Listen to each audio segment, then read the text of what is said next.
안녕하세요. 사연에 빠지다의 DJ 민영입니다. 오늘도 사연 재미있게 들어주시고요. 구독과 좋아요 버튼 눌러주세요. 그럼 오늘의 사연 함께 시작해볼게요. 안녕하세요. 저는 이제 막 50대 아줌마입니다. 저에게는 제가 직접 낳은 아들이 하나 있고 제가 5살 때부터 키운 아들이 하나 더 있습니다. 사실 진짜 아들은 아니고 호칭으로 부르자면 제 시동생이에요. 제가 23세에 남편과 결혼했는데 당시에 남편에게는 이제 5살 된 남동생이 있었거든요. 저도 이제가 20 넘은 아가씨였으니 제가 뭘 알았겠어요. 육아니 결혼이니 뭔지도 모르고 무작정 닥치는 대로 한 거죠. 제가 서산 토박이에요. 저는 결혼만은 시골 총구석이 아니라 멀리 다른 도시로 가고 싶었어요. 그런데 부모님이 멋대로 동네에 아는 분께 부탁해 중매를 서게 하는 바람에 무작정 남편을 만나 몇 번 데이트도 못 해보고 곧바로 식을 올렸죠. 그랬으니 남편네 집이 어떻게 생겼는지 가족관계는 어떻게 되는지 알 턱이 없었죠. 그나마 결혼하기 전에 남편에게 어린 남동생이 있다는 소리는 들었어요. 그런데 결혼식 날 직접 보고 저는 깜짝 놀랐습니다. 시동생이 그 정도로 어릴 줄은 몰랐거든요. 저는 결혼과 동시에 어린 시동생을 제가 키우다시피 했어요. 그럴 수밖에 없었던 게 당시에 시부모님 연세가 지금의 제 나이 정도 됐어요. 시어머니가 40대 후반에 막둥이 도련님을 낳았거든요. 시부모님과 남편이 쌀농사를 지느라 바쁘셨기 때문에 시동생 육아는 온전히 제 몫이었습니다. 저는 결혼하고 시댁에서 시부모님과 함께 살았어요. 시동생 씻기고 먹이는 것뿐이 아니라 학교 보내고 학원 보내고 심지어 대학까지 제가 보냈습니다. 윤상이가 요즘 부쩍 커서 바지도 안 입고 여기저기 날뛰는 통에 당신이 고생이 많네. 내가 후딱 가서 어머님 아버님 도와드리고 저녁 때쯤 올게. 남편은 일하러 나갈 때마다 제 눈치를 봤어요. 시부모님이 하셔야 할 일인데 항상 저에게 떠맡기는 것 같아 미안하다고요. 사실 시동생이 어릴 때는 천지분간 못하는 꼴통 중 꼴통이었어요. 여름이고 겨울이고 그렇게 바지고 팬티고 안 입고 돌아다녀서 여기저기 다치는 게 일쑤였거든요. 그러다 보니 연세가 많으신 시부모님은 도저히 시동생을 감당하지 못하셨어요. 제가 혹여나 애 안 보고 밭에 일하러 나간다고 할까 새벽이면 시부모님은 후다닥 밭으로 나가버리셨습니다. 며느리인 제 아침밥까지 차려놓으시고요. 애도 젊을 때나 나와서 키워야 서로 좋은 거지. 이건 정말 다 늙어서 뭐 하는 짓인지 모르겠다. 그러게. 우리 며느리 없었으면 저 망아지 같은 놈 어쩔 뻔했어. 우리 며느리가 있어서 아주 든든하다니까. 시부모님은 집에서 애 보느니 차라리 하루 더 나가서 일을 한다고 하셨어요. 시부모님 앞에서는 말은 안 했지만 저는 농사일이 더 끔찍하게 싫었습니다. 저희 친정 부모님이 평생 밭에서 일하는 모습만 보고 자라 그런지 농사라면 아주 지긋지긋했거든요. 매일 땡볕에 나가 하루 종일 허리 숙이고 움직이는데도 돈은 얼마 번지도 못할 뿐더러 돈을 벌어도 저한테 떨어지는 거라고는 하나도 없었거든요. 심지어 집안에 항상 일손이 부족하다 보니 집에 있으면 부모님을 도와 농사일을 하는 걸 당연하게 여기셨죠. 제가 공부하고 싶다고 해도 공부는 무슨 공부냐고 하지도 못하게 했어요. 사실 제가 공부 욕심이 좀 있었어요. 제가 여고를 다녔었는데 공부를 제법 해서 선생님이 서울에 있는 대학도 갈 수 있겠다고 했었거든요. 아이고, 아무리 세상이 바뀌어서 여자가 고등학교도 가고 대학도 가는 일이 흔해졌다고 해도 우리 집에서는 당치도 않은 소리다. 취직하기 싫으면 무조건 아버지 어머니 따라다니면서 농사나 지어. 괜히 헛바람 들지 말고. 아버지는 제가 대학 이야기를 꺼내자마자 노발대발하셨어요. 이 시골 촌구석에서 농사지어서 5 식구 간신히 사는데 대학을 어떻게 가냐고요. 고등학교라도 졸업한 걸 감사하게 여기라고 했습니다. 내가 가겠다고 우기는 게 아니라 선생님 말씀이 내 성적이면 무조건 갈 수 있다잖아요. 서울로 올라가기만 해주면 등록금이든 뭐든 내가 다 알아서 할 테니까 보내만 주세요. 말 같지도 않은 소리하고 앉았네. 네가 무슨 재주로 서울에 올라가서 집도 구하고 등록금도 구한다니? 농사일 하기 싫으면 아버지가 좋은 남편감 찾아줄 테니까 그때까지 얌전히 집에나 붙어있어. 제 말은 정말이지 씨알도 먹히지 않았습니다. 공부를 해봐야 대학에도 갈 수 없다는 사실을 알게 되자 저는 모든 일에 의욕이 생기질 않았어요. 그때부터는 공부도 아예 하지를 않았어요. 집안일도 마찬가지고요. 원래도 워낙 농사일을 싫어해서 항상 이 핑계 저 핑계 대며 농땡이를 좀 부렸는데 고등학교 졸업하고는 내내 꼼짝도 안 했죠. 결국은 아버지가 급하게 여기저기 손자리를 알아봐서 저를 시집 보내기로 한 겁니다. 저거 계집애가 몸이 저렇게 굼뜨고 게을러서 시집 가면 남편 밥이나 제대로 차려줄지 모르겠네. 너 시집 가다가 소박마저도 안 받아줄 테니까 너 알아서 살아. 소박을 맞든 말든 내가 다 알아서 먹고 살 수 있으니까 아버지는 걱정하지 마세요. 이 집으로 돌아올 일 없으니까요. 어이구 전년 저거 말하는 꼬락서니 좀 봐라. 내가 니년한테 얼마나 질렸으면 노처녀 큰딸 놔두고 왜 너부터 시집 보내려고 이렇게 성하겠냐? 니년 집에서 내보내면 내가 아주 속이 다 후련할 것 같다. 제가 딸 셋의 둘째예요. 어머니 아버지는 어떻게든 아들을 낳아보겠다고 셋까지 낳았는데 셋째까지 딸이 나오니 어머니는 더는 못 낳겠다고 포기 선언을 하셨습니다. 아이를 낳는 당사자가 못 낳겠다고 하니 아버지도 더는 어쩌시지 못했지만 아들을 굉장히 원하셨어요. 이왕 아들을 못 낳으면 못 낳은 거지 아버지는 그걸 가지고 평생 어머니를 구박하고 딸 셋에게도 그렇게 모진 소리를 하셨습니다. 사실 어릴 때는 저도 절대 아버지가 원하는 대로 시집 가주고 싶지는 않았어요. 평생 아버지 옆에 붙어서 귀찮게 해야지 했죠. 그런데 살다 보니 제가 아버지한테 질려서 시집을 와버렸습니다. 저는 아버지 잔소리가 너무 지겨워서요. 하지만 그렇다고 아무 집에나 시집 가고 싶었던 건 아니에요. 무슨 일이 있어도 농사 짓는 집은 싫었었는데 운명의 장난인지 친정에서 20분 거리에 또 농사 짓는 집에 와버리고 말았죠. 그래도 그나마 다행이었던 건 시부모님은 제게 농사일을 도우라고 강요하지 않았다는 겁니다. 사실 시어머니는 시동생을 제가 봐주는 것만으로도 고마워하셨어요. 시어머니는 뒤늦게 막둥이를 낳은 걸 가지고 동네 사람들이 쑥덕거린다고 생각하셨거든요. 그래서 시동생을 데리고 동네도 잘 안 다니셨죠. 평생 농사를 지은 시어머니는 얼굴도 새까맣게 타고 주름도 많으신 데다가 머리도 일찌감치 하얗게 새서 시동생을 데리고 다니면 할머니냐고 물어보는 사람이 허다했어요. 시동생도 저를 더 좋아했어요. 시부모님과 같이 있는 시간보다 저와 붙어있는 시간이 많다 보니 시동생도 저를 더 잘 따랐죠. 그렇다고 시집살이가 항상 좋았던 것만은 아닙니다. 시동생이 7살쯤 되었을 때 저에게도 아이가 생겼어요. 제가 입덧을 유난하게 했습니다. 거의 막달까지도 속이 안 좋아서 밥도 제대로 먹지 못하는 정도였죠. 남들이 막달이면 숨이 안 쉬어질 정도로 배가 나와서 더 먹지 못한다는데 저는 살이 너무 안 쪄서 병원에서 막달에는 고기 좀 많이 먹으라고 할 정도였습니다. 시댁에서 산다더니 시어머니가 며느리 너무 못살게 구는 거 아니에요? 그렇지 않고서야 산모가 막달인데 이렇게 살이 안 찔 수가 있어요. 아이고 의사 양반이 큰일 날 소리 하네. 우리 며느리가 얼마나 복덩인데 내가 구박한다고 그래요.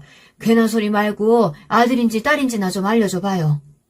시어머니는 아니라고 했지만 의사 선생님 말씀이 아예 틀리지는 않았습니다.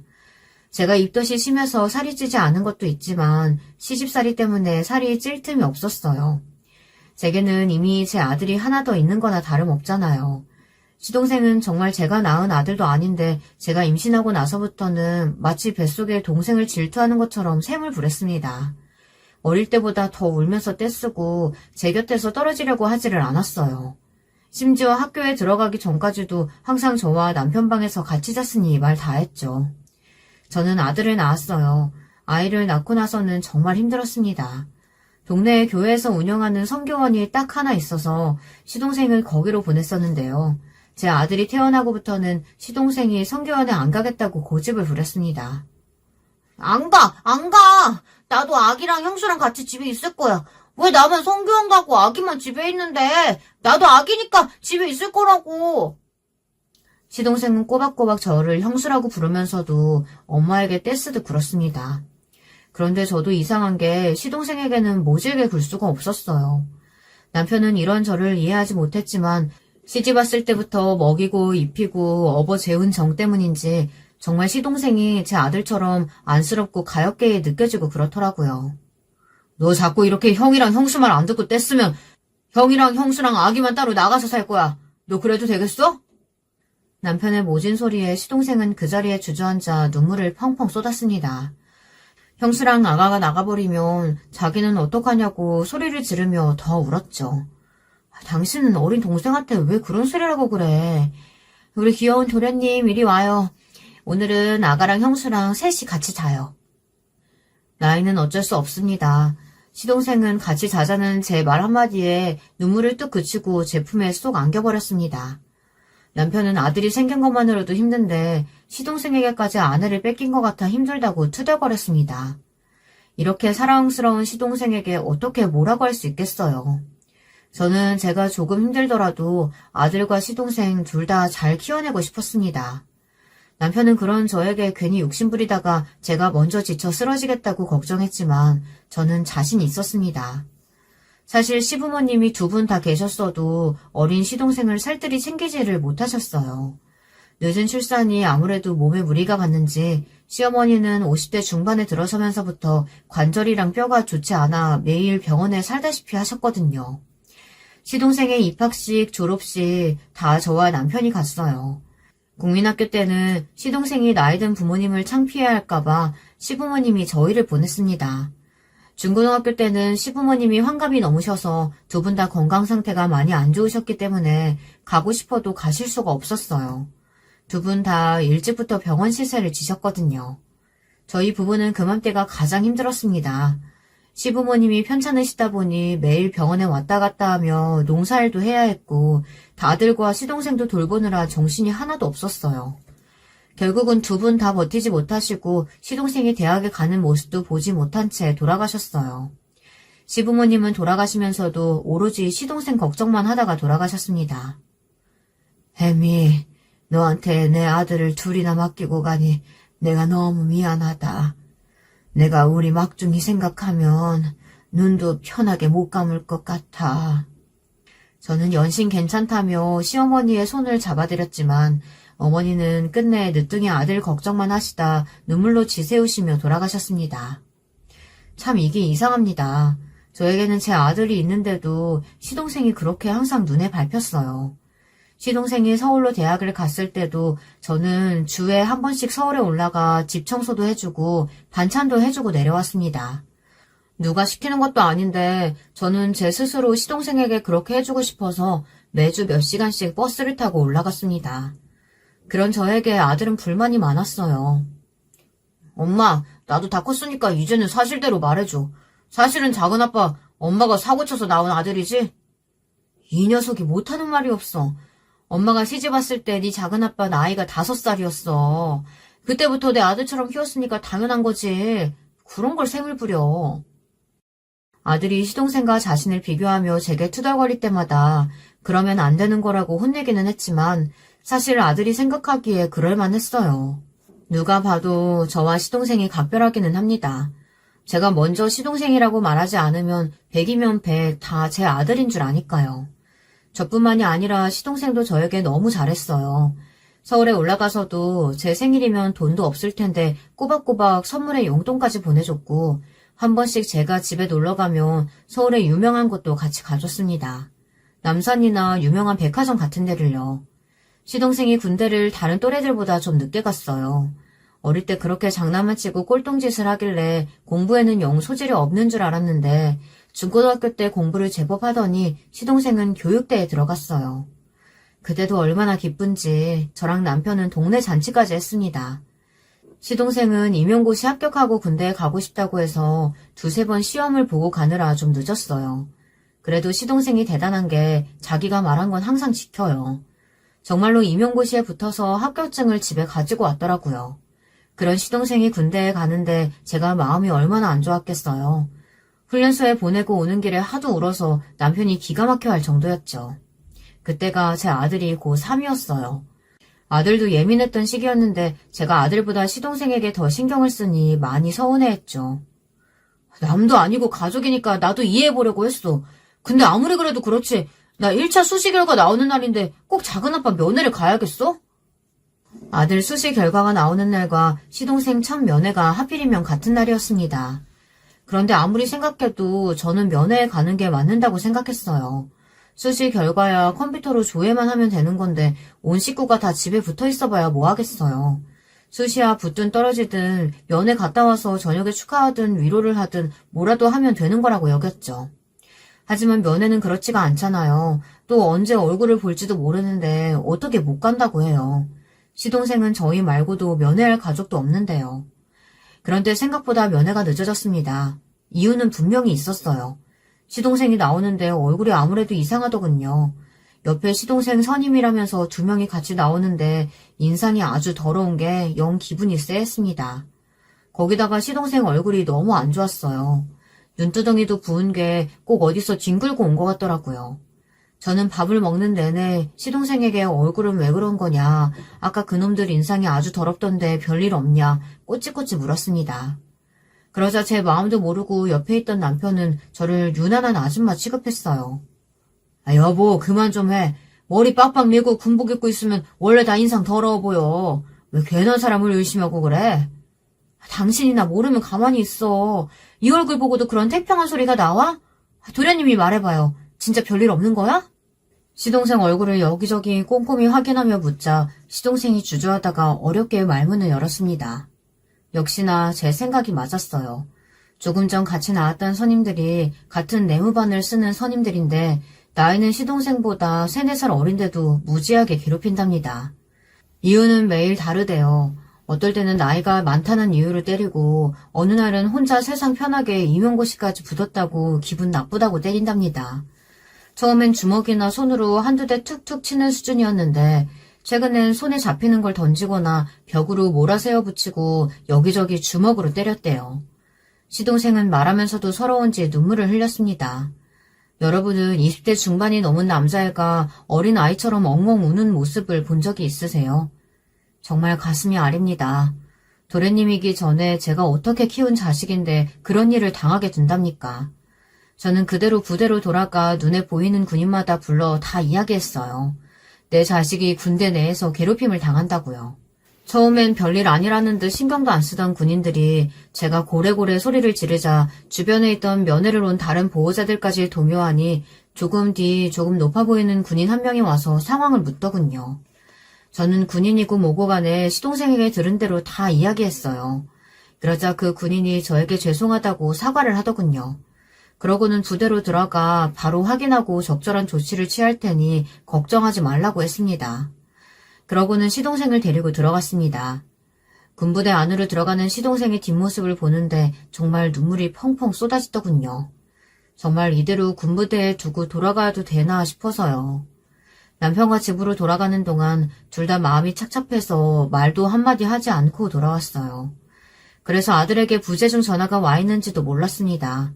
그런데 집에 돌아왔더니 거실이 난리가 나 있더군요. 아들이 마음이 많이 상했는지 옷이며 책을 다 던져 난리를 쳐놨어요. 그 모습을 보자마자 저는 화가 나서 아들에게 화를 냈습니다. 이게 뭐하는 짓이냐고요. 엄마 아빠는 나보다 작은 아빠가 더 중요하지? 그게 아니면 어떻게 이럴 수가 있어? 나 오늘 발표하는 대학 가고 싶었던 거 뻔히 알면서 어쩜 이렇게 관심이 없을 수가 있어? 그때까지도 저는 수시에 떨어졌다면서 화를 내는 아들이 이해가 안 됐습니다. 그 일보다 시동생에게 벌어진 일이 더 가혹하고 슬프다고 생각했거든요. 이 자식이 어디서 철딱서니 없는 소리를 하고 앉았어? 아직 수시 다 끝난 것도 아니고 떨어졌으면 열심히 공부해서 수능을 잘 볼 생각을 해야지. 너 속상하다고 부모 앞에서 이 난리치고 소리를 질러? 당장 방으로 안 들어가? 어쩌면 그날 제가 생각을 잘못했는지도 몰라요.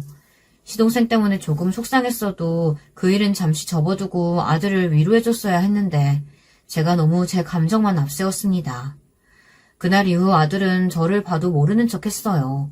일절 학교에서의 일이나 대학 관련 일들을 저에게 상의도 하지 않았습니다. 저는 막연하게 저러다 말겠지 하고 단순하게 생각했는데 그게 아니더군요.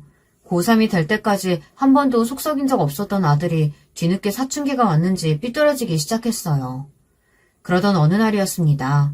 아들 학교에서 연락이 왔는데 아들이 수시 접수를 안 하겠다고 고집을 피운대요.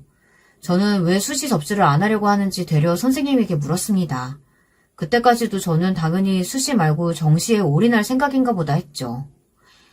어머니 아직 모르셨어요? 준영이 대학 안 가고 바로 취직할 거라고 하던데요. 아무래도 지금까지 한 게 있으니 저는 준영이 성적이 너무 아까워서 계속 설득하고 있어요. 근데 자꾸 대학 안 간다는 소리만 하고 다른 소리는 일전 안 하더라고요. 혹시 댁에 무슨 일 있으신가요? 아들의 담임 선생님이 저에게 조심스럽게 혹시 집에 무슨 일이 있는 게 아니냐고 물었습니다. 저는 특별한 일은 없다고 아들 준영이와 이야기해보겠다고 하고 전화를 끊었습니다. 저는 아들이 올 때까지 거실에 앉아 전전긍긍하고 있었습니다. 사춘기가 뒤늦게 오는 애들이 더 무섭다는데 우리 아들이 그런 케이스인가 싶었죠. 그런데 집에 돌아온 아들은 생각지도 못한 소리를 했어요. 아들이 집에 도착하자마자 왜 선생님께 대학 안 가겠다고 했냐고 제가 따져 물었더니 쌩한 얼굴로 참견하지 말라는 소리만 하더군요. 저는 순간 예전에 저희 아버지에게 제가 했던 말들이 떠올라 소름이 돋았습니다. 이래서 피는 못 속이나 싶었죠. 저는 방으로 들어가려는 아들 녀석을 잡아 간신히 거실에 앉혔습니다. 그리고 엄마와 이야기를 좀 하자고 했죠. 아들이 아무 말도 안 하고 입을 꾹 다물고 있길래 저는 최대한 마음을 다잡고 다시 한번 물었습니다. 학교에 무슨 일이 있냐고, 아니면 왜 갑자기 대학에 갈 생각이 없어진 건지 말해달라고 했죠. 그러자 아들은 코웃음을 쳤습니다. 나 대학 안 가. 고등학교 졸업하는 대로 돈 벌어서 하루빨리 이 집에서 나갈 거야. 아들 말이 우리 집을 벗어나기 위해 대학을 안 가고 돈을 번다네요. 저는 당황해서 절로 말을 더듬었습니다. 그게 무슨 소리냐고요.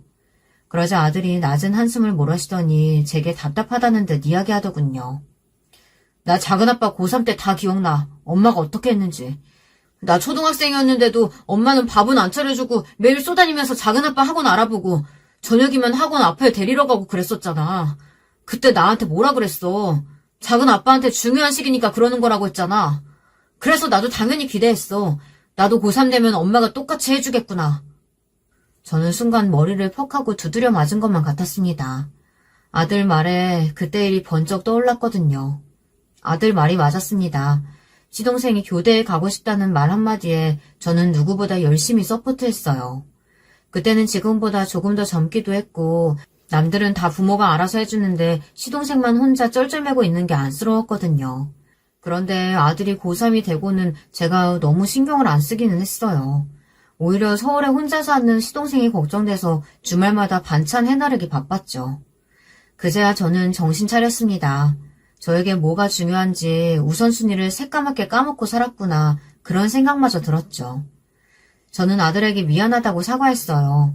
제가 어쩌면 정말로 시동생을 제 아들로 여기고 아픈 손가락 정도로 생각한 것 같다고요. 저는 아들을 안아주었습니다. 그리고 앞으로는 아들에게 집중하겠다고 약속했어요. 진심이었습니다. 시동생 일도 당연히 중요하지만 시동생은 이제 다 큰 성인이에요. 만약 제 자식이었어도 그 나이면 확실히 독립시키고 간섭하지 말아야 하는데 제가 너무 과하게 굴었다는 걸 알았죠. 저는 그때부터 달라지기 위해 노력했습니다. 시동생이 저를 필요로 할 때까지는 조금 멀리서 지켜보고 제 아들에게 집중하기로 했어요. 그래도 아들과 더 멀어지기 전에 화해해서 다행이었어요. 아들이 저를 이해해줬습니다. 수시도 다시 쓰기로 했고요. 아들은 수시로 좋은 결과를 내지 못해 정시에 올인했습니다. 아들은 무조건 서울에 있는 대학에 가고 싶어 했어요. 하고 싶은 것도 좋아하는 것도 없지만 무조건 서울에 있는 대학에 가고 싶다고 했습니다. 어쩜 그런 점까지 저를 빼다 박았나 싶었죠. 저는 서울로 대학을 가지 못했지만 아들만은 무슨 수가 있어도 서울로 보내기 위해 부단히도 노력했습니다. 서산 시내에 있는 유명한 학원이라면 학원은 다 알아봤고 과외까지 다 알아봤어요. 남편 말이 저는 참 중간이 없는 사람이래요. 시동생한테 집중하느라 아들 나몰라라 했을 때는 아무것도 신경 안 쓰더니만 밀어주겠다고 작정하니 아주 집안 돌뿌리까지 다 뽑아다 줄 기세라고요. 저는 남편이 비아냥거리는 소리도 들리지 않았습니다.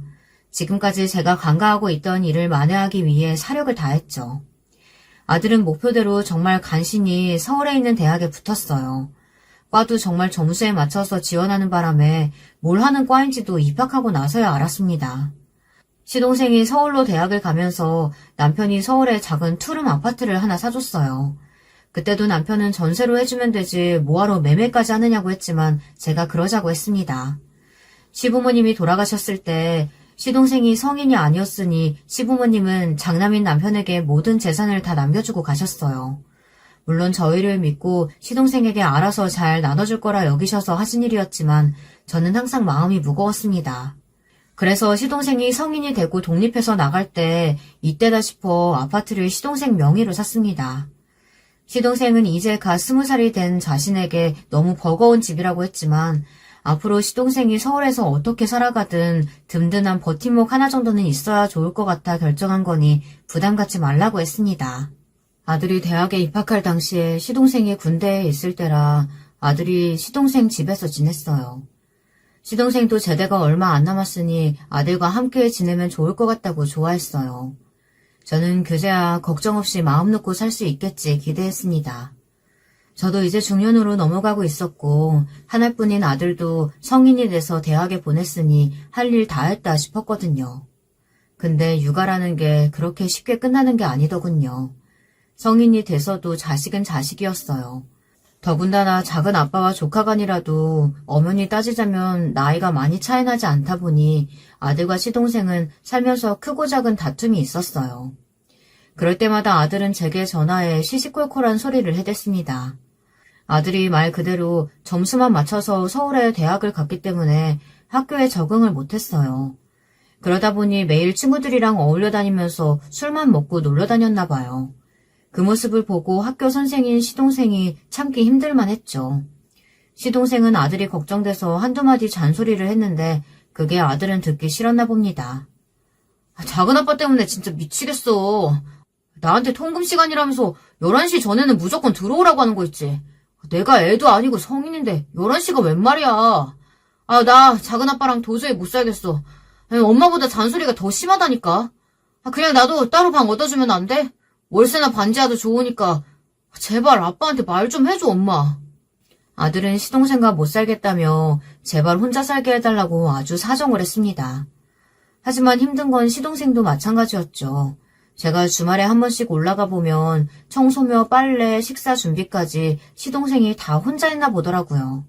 안 봐도 비디오였습니다.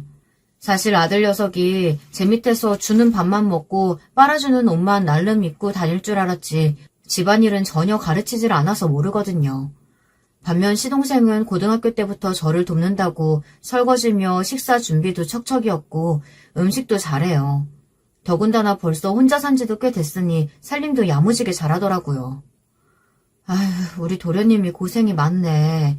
내가 방학 때 준영이 이 자식 오면 집안일이랑 음식 설거지 아주 제대로 교육해서 올려보낼게. 형수는 서운하게 왜 그런 소리를 해요. 형수가 날 어떻게 키웠는데 내가 준영이 하나 건사 못할까 봐요. 시동생이 언제 이렇게 어른이 됐는지 모르겠습니다. 제 눈에는 아직도 제 다리에 붙어서 울고불고 하던 어린애인데 어느새 제 걱정을 하고 제 아들을 챙기는 멋진 어른이 됐더라고요. 시동생은 저를 볼 때마다 아들의 학점 상태나 친구 관계, 심지어 여자 관계까지 상세하게 이야기해줬습니다. 앞으로 취업 준비를 위해 어떤 게 필요한 것까지요. 저는 시동생이 제 아들 옆에 있어준다는 것만으로도 너무나 고맙고 든든했습니다. 그러던 어느 날이었어요. 시동생은 제가 생각한 것보다 훨씬 더 어른이더군요.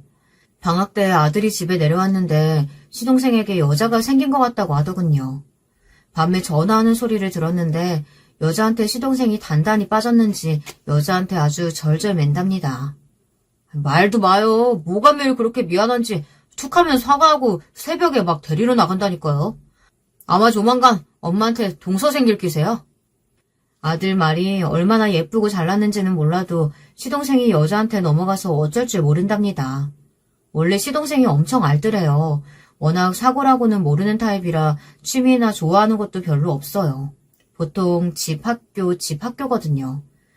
그러고 보니 얼마 전에 만났을 때 학교에서 받은 월급을 차곡차곡 모아 벌써 꽤 모았는지 내년에 집을 늘려서 이사할 생각까지 있다고 했어요. 시동생은 확실히 결혼 생각이 있는 것 같았죠.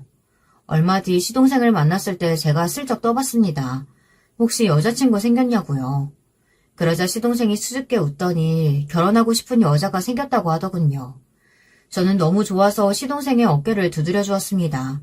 그리고 한번 집에 데려오라고 했어요. 그런데 시동생이 그 여자가 좋긴 무지하게 좋은가 보더군요. 이야기 꺼낸 지 얼마 되지도 않아서 정말 바로 집에 데리고 왔어요. 심지어 하루라도 빨리 결혼 날짜를 잡고 싶다고 하더라고요. 두 사람은 학교에서 같은 교사로 만났고 벌써 연애한 지도 1년이 다 되어간답니다. 형수도 알잖아요. 저 2년만 만나면 일찍 결혼해서 젊은 아빠 되고 싶었던 거. 유리랑 결혼하면 정말 잘 살 수 있을 것 같아요. 제가 아무리 시동생을 사랑으로 키웠다고 해도 시동생에게는 알게 모르게 외로웠던 순간들이 있었을 거예요. 그래서 그런지 항상 빨리 가정을 만들고 싶어 했죠. 시동생이 저 정도로 좋아하는데 저는 더 볼 것도 없다고 생각했어요. 이것저것 따지지 않아도 제가 믿고 사랑하는 시동생이 선택한 사람이니 무조건 좋은 사람일 거라고 확신했죠. 그런데 제 착각이었습니다. 사랑하는 만큼, 믿는 만큼 조금 더 신중하게 생각했어야 했어요. 시동생과 결혼한 동서는 제 상식으로는 도저히 이해할 수 없는 여자였어요. 사실 지금으로 보면 여자라고 부르고 싶지도 않아요. 그녀는 그냥 년입니다. 아주 나쁜 년이요. 사실 결혼 전에 인사하고 상견례도 하고 결혼 준비하며 두세 번 만났지만 그냥 요즘 아가씨라고 생각했어요. 솔직하고 거침없는 요즘 아가씨요. 제 앞에서도 시동생을 껴안고 만지고 사랑 표현에 숨김이 없더라고요. 사실 세대 차이가 나긴 하지만 엄연히 동서간이니 제 앞에서 편하게 할 수도 있겠다 싶어 저는 좋게 보았죠. 시동생이 아주 좋아서 입이 찢어지기도 했고요. 그런데 시동생과 동서는 결혼하고 1년도 채 살지 못했어요. 시동생과 동서는 이혼했습니다. 동서라는 년은 정말 이상한 년이었어요. 학교 선생이라는 게 정말 기본도 안 되어 있었습니다. 그걸 어른인 제가 미리 알아봤어야 했는데 제가 너무 안일했던 거죠. 결혼하고 얼마 되지 않았을 때의 일입니다. 사실 시동생이 결혼하면서 원래 살던 아파트를 팔고 무리해서 한남동 쪽에 아파트 전세로 갔어요. 저와 남편은 어떻게든 집을 사서 갈 수 있게 도와주고 싶었지만 한남동 쪽은 어떻게 해도 살 수 있는 금액이 안 되더군요. 동서가 친정에서 가까운 항남동을 고집해서 할 수 없이 한남동으로 전세를 갔어요. 당시에 시동생과 살던 아들은 따로 집을 구해야 해서 제가 자주 서울에 올라갔습니다. 그날은 아들이 이사를 들어가는 날이라 아침부터 정신이 없었습니다. 그런데 아들 주민등록증이 들어있는 짐이 잘못해서 시동생 짐에 딸려 들어갔대요. 바쁜 와중에 제가 시동생 집으로 갔어요. 주말이라 미리 시동생에게 전화했는데 시동생은 일이 많아서 잠깐 학교에 나가 있다고 하더라고요. 집에는 동서만 있으니 가보라고요. 결혼하고 동서네 집에는 처음 가는 거라 저는 신경 쓰여 휴지랑 세제를 사서 갔습니다. 처음 가는 건데 그래도 양손 무겁게 가고 싶어서요. 아파트 입구에 들어섰는데 몇 동인지 기억이 안 나서 동서에게 연락했습니다. 그런데 동서는 제가 온 게 탐탁치 않은지 대놓고 싫은 티를 내더군요. 조금 있다가 친구 집에 오기로 해서 그런데 형님 잠깐만 있다가 가시는 거죠? 물론 저도 오래 있을 생각 없었습니다. 저도 바쁜데 뭐하러 동서네 집에 죽치고 있겠어요. 동서는 가만 보면 같은 말을 해도 참 기분 나쁘게 하는 재주가 있었어요. 다 왔는데 진짜 들어가기가 싫더군요. 나도 바빠서 짐만 가지고 금방 가봐야 돼. 어머, 그래요? 그럼 올라오실 거 없이 형님 거기 1층에 계세요. 제가 짐 가지고 내려갈게요. 자기 집에 들어오면 무슨 일이라도 날 것처럼 자기가 직접 1층으로 내려오겠다고 하는데 순간 저는 제 몸에 벼룩이라도 있는 줄 알았습니다. 제가 자기 집에 들어가는 게 그렇게 싫었나 봐요. 사실 서운했어요. 결혼하고 지금까지 몇 달이 지났는데 신혼집에 한번 오라는 소리도 안 해서 구경도 못 해봤거든요. 아무리 시부모님이 안 계셔도 엄연히 시댁 식구인데 저렇게 홀대해도 되나 싶었죠. 동서는 잠시 후 제가 말한 짐을 가지고 금방 내려왔어요. 그리고는 제 손에 들린 휴지와 세제를 보고 뭘 이런 걸 사왔냐고 하더군요. 저는 고마워서 하는 이야기인 줄 알았는데 아니더군요. 형님, 다음부터는 이런 거 사오지 마세요. 제가 피부가 좀 약해서 공산품은 제가 쓰는 수입 제품이 따로 있어요. 이거 가지고 올라가 봐야 어차피 안 쓰는데 그냥 가지고 가실래요? 순간 저는 귀를 의심했습니다. 정말 저에게 하는 말이 맞나 싶어서요. 동서, 아무리 안 쓰는 물건이라도 여기까지 무겁게 들고 온 사람 성의가 있는데 들어와서 물 한잔 하라고 하지는 못할 망정 어떻게 말을 그렇게 해? 동서 정말 학교에서 학생들 가르치는 사람 맞아? 저도 사실 좀 예민해졌습니다. 저도 꼰대짓 같은 거 정말 하고 싶지 않지만 아무리 그래도 이건 대놓고 문전박대를 당하는 것보다 더 기분이 상하더라고요. 그런데 제 말에 동서가 인상을 확 쓰더군요.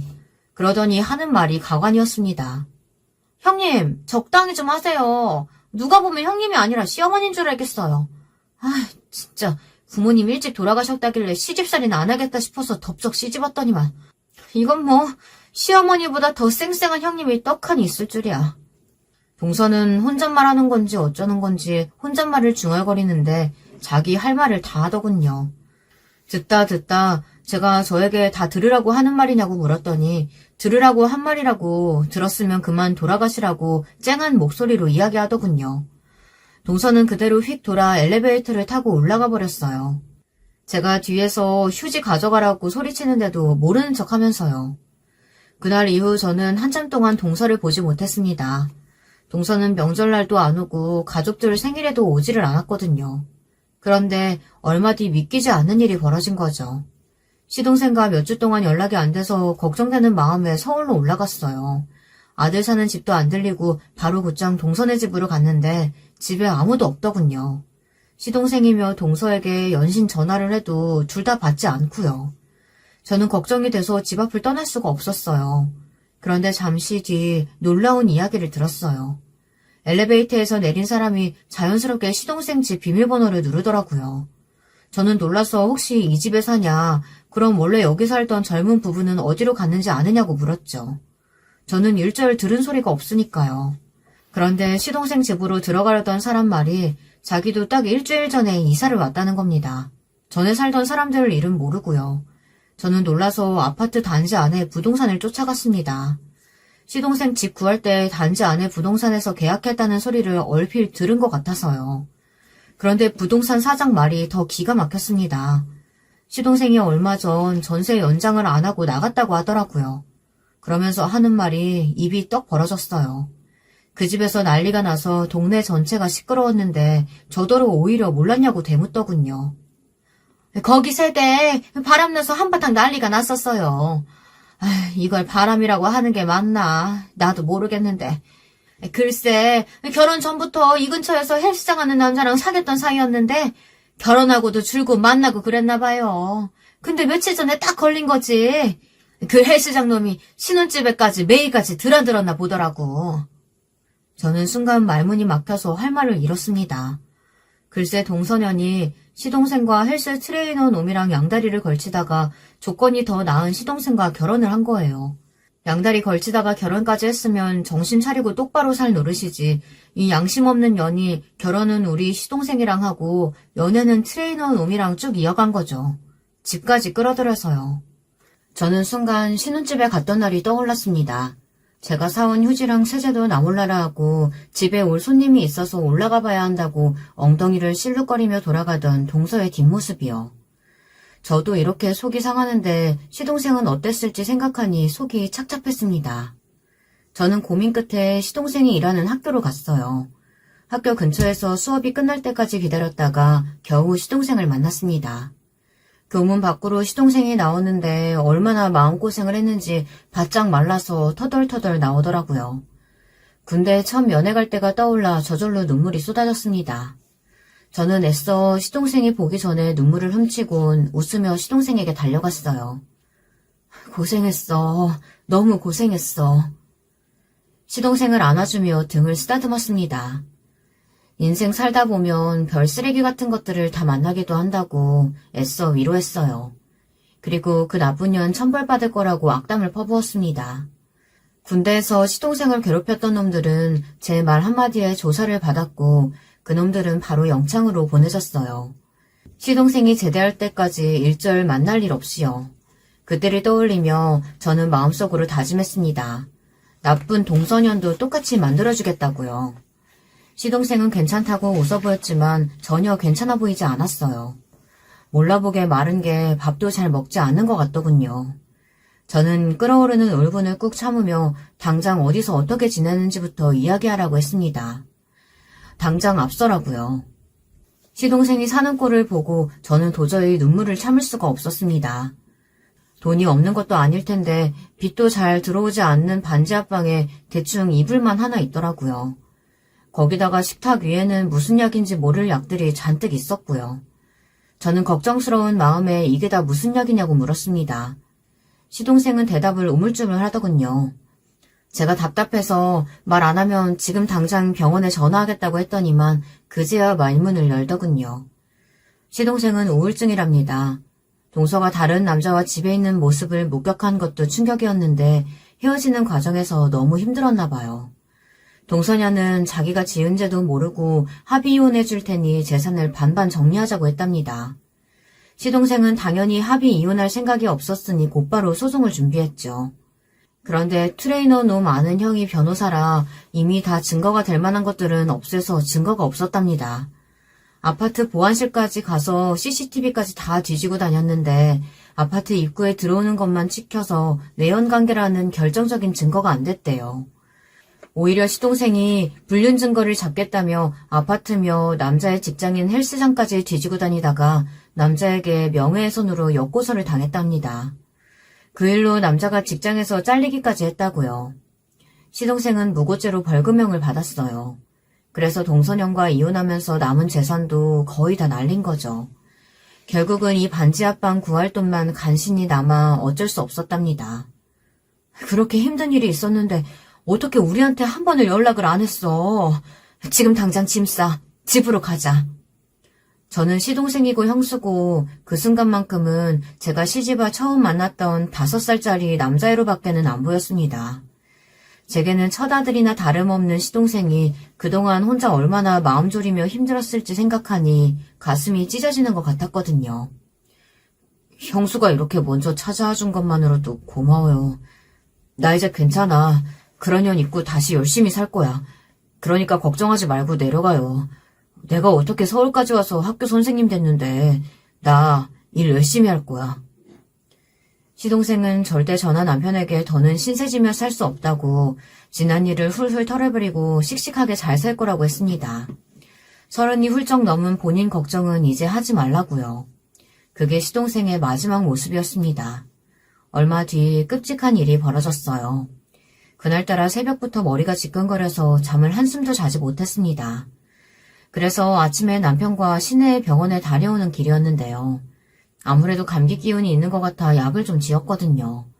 그런데 막 버스를 타려고 하는데 연락이 왔어요. 서울 어디 경찰이라는데 뭐라고 하는지 잘 못 듣겠더라고요.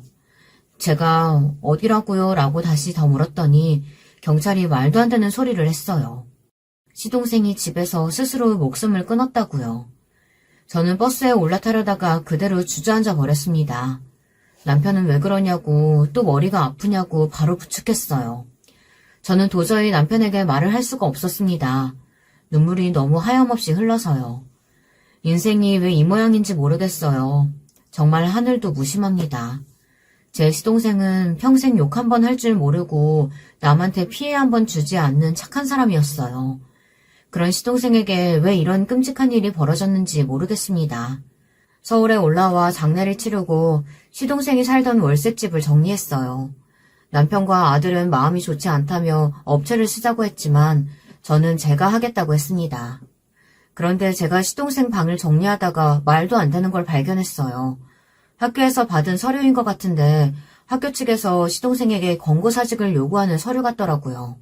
사유란엔 교사 개인의 사생활이 학생에게 좋지 못한 인식을 만들어 교사 전체의 명예를 실추시켰다는 것이 이유였습니다. 저는 어이가 없어서 그대로 서류를 들고 학교에 갔습니다.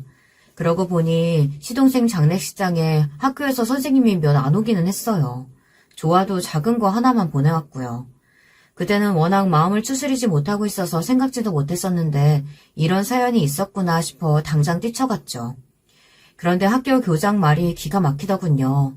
제 시동생이 이혼한 줄도 몰랐었는데 얼마 전에 동서년이 학교로 고소장을 보냈대요. 시동생이 트레이너에게 준 합의금이 부당하다고 동서를 다시 고소했나 봐요. 동서년이 당시에 살던 친정으로 고소장을 보냈는데 동서의 불륜으로 이혼한 줄 몰랐던 부모님까지 불륜 사실을 알게 되신 거죠. 그에 대한 복수로 동서는 시동생의 학교로 고소장을 보낸 거예요. 거기다가 결혼 생활 중에 바람 피우고 동서에게 막말을 퍼부은 건 시동생인데 자신을 불륜녀로 만들었다면서 판사에게 호소문을 보냈답니다. 정말 답이 없는 연이었어요. 학교라는 곳이 보수적이잖아요. 더군다나 아이들이 있으니 소문이 금방 돌고 학부모들 귀에도 들어간 거죠. 이미 시동생은 불륜남의 성격 파탄남으로 소문이 났습니다. 우울증 약을 먹기는 했어도 제 앞에서 씩씩하게 잘 살아보겠다고 했던 시동생이 갑작스레 스스로 목숨을 끊은 이유가 바로 이거였습니다. 이 쓰레기 같은 년이 사람을 아주 바닥까지 몰아세운 거죠. 그 순간 저의 이성의 끈은 끊어져 버렸습니다. 이 미친년을 가만뒀다가는 제가 제명에 살지 못할 것 같았어요. 저는 아들에게 부탁해 동서년의 뒤를 좀 캐달라고 했습니다. 사실 요즘은 별로 어렵지 않더군요. 아들이 SNS를 몇 분 하지도 않았는데 곧바로 그 미친년 SNS를 찾아냈어요. 엄마, 이 미친 아줌마 결혼한다는데? 그년 뒤를 캐기 시작하자마자 놀라운 사실을 알아냈어요. 그년이 그 트레이너 놈이랑 재혼한답니다. 와, 정말 뻔뻔하기로는 최강이었어요. 저는 가만히 있을 수 없었습니다. 이에는 이, 눈에는 눈이니까요. 저는 그년이 결혼하는 날 결혼식장으로 쳐들어갔습니다. 내가 꼭 복수해줄게. 하늘에서 똑똑히 지켜봐. 사실 시동생의 억울함을 풀어주기 위해 동서년과 트레이너 놈의 불륜 증거만 찾아 결혼식장에 뿌릴 생각이었습니다. 그런데 나쁜 연놈들이 얼마나 철저하게 숨겼는지 증거가 하나도 없더라고요. 그래서 할 수 없이 제가 MSG를 좀 쳤습니다. 사람을 좀 불렀어요. 저희 시동생 사연을 듣자마자 서산 지인들이 다 저를 도와주겠다고 했어요. 그년 결혼식에 동네 사람들이 총출동했습니다. 결혼식이 시작되자마자 약국집 딸내미가 트레이너 놈 동거녀로 나섰어요. 여보, 나한테 어떻게 이럴 수가 있어? 내가 당신이랑 같이 산 세월이 몇 년인데. 뭐야, 당신? 누구야? 사람들이 웅성거리고 트레이너 놈이 누구냐고 당황하는 사이 저희 동네의 가장 큰 슈퍼 젊은 사장님이 동서년에게 달려가 매달렸습니다. 자기야, 어떻게 날 속이고 다른 남자랑 결혼할 수가 있어? 얼른 나랑 같이 가자. 우리 보라가 집에서 기다려. 보라는 사장이 키우는 강아지예요. 생각보다 동네 분들이 웅성웅성하는 연기를 다 잘해서 일은 술술 풀렸습니다. 동서녀는 어쩔 줄 몰라 하며 당신 누구냐고 소리를 질러댔어요. 그때 쌀집 아줌마까지 출동했습니다. 새아가, 내가 시집살이 좀 시켰다고 어떻게 네 남편을 두고 딴 놈이랑 결혼을 해? 내가 앞으로 잘할 테니까 제발 가자. 제가 어릴 때부터 그렇게 영화를 많이 보고 자랐는데 제가 직접 이런 연출까지 하게 될 줄은 몰랐네요. 제가 처음으로 연출한 영화는 대성공리에 끝났습니다. 거지 같은 연놈들은 서로를 믿지 못하고 식장 안에서 소리를 지르며 싸웠어요. 저 여자 누구냐, 저 남자가 말한 보라는 뭐냐 하면서요. 결국은 동서년이 들고 있던 부케를 남자 얼굴에 집어던지고 나서야 결혼식은 끝났습니다. 저는 손 하나 안 대고 복수에 성공했어요. 그 일로 시동생을 죽음으로 몰아갔던 연놈들은 자신들의 부모며 가족, 친구, 직장 동료들까지 모두 모인 자리에서 개망신을 당했으니까요. 유치한 제 복수가 귀하디 귀한 제 시동생을 돌아가게 하지 못한다는 것 정도는 저도 잘 압니다.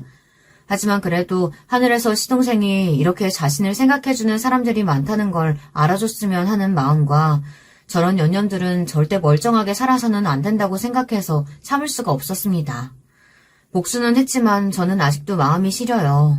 하지만 어쩌겠어요. 하늘에 있는 시동생이 더는 아파하지 않도록 저와 남편 그리고 아들이 잘 사는 모습을 보여줘야죠. 미친 동서년 욕 좀 여러분들이 시원하게 댓글로 달아주세요. 그러면 제 마음이 조금은 풀릴 것도 같습니다. 지금까지 저의 이야기 들어주셔서 감사합니다. 여러분의 가족은 항상 편안하시길 바라겠습니다. 여러분, 두 번째 사연 시작하기 전에 좋아요, 구독 꼭 눌러주실 거죠? 그럼 두 번째 사연 바로 시작합니다. 안녕하세요. 저는 현재 평창동에 거주하고 있는 30대 후반 여자입니다. 저는 요즘 살면서 제일 편안하게 일도 안 하고 몸과 마음이 편한 상태인데요. 그래서 즐겨하는 취미가 유튜브 사연을 듣는 거예요.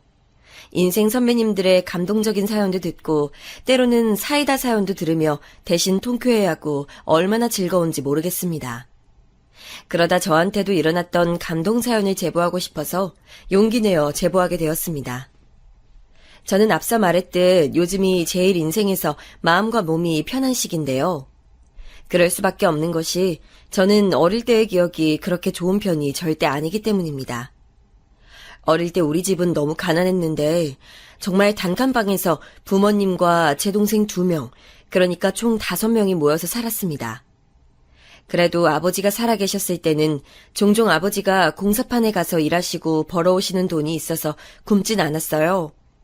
그런데 아버지는 제가 10살 때 공사장에서 일하시다 무거운 철근에 몸이 깔려서 돌아가시게 됐습니다.